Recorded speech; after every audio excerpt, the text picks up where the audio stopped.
May dagdag sahod para sa mga manggagawa sa private sector at mga kasambahay sa Mimaropa.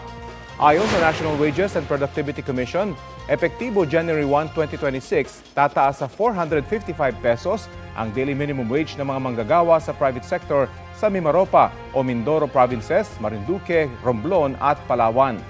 Mula po yan sa dating 430 pesos sa mga establishmento na may 10 o higit pa na manggagawa.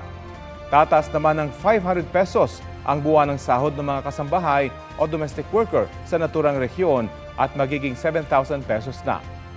May aumento rin sa sahod sa Zamboanga Peninsula. 50 pesos ang itataas sa daily minimum wage na ibibigay sa dalawang tranche. Ang una ipatutupad sa January 1, 2026, magiging 439 pesos ang daily minimum wage sa non-agricultural establishments na may 10 manggagawa pataas. Magiging 426 pesos naman sa agriculture establishments at retail o service establishments na may 9 na manggagawa pababa. June 1, 2026 naman ibibigay ang second tranche. Magiging 464 na ang daily minimum wage sa non-agricultural establishments habang 451 naman sa agriculture establishments at retail o service establishments.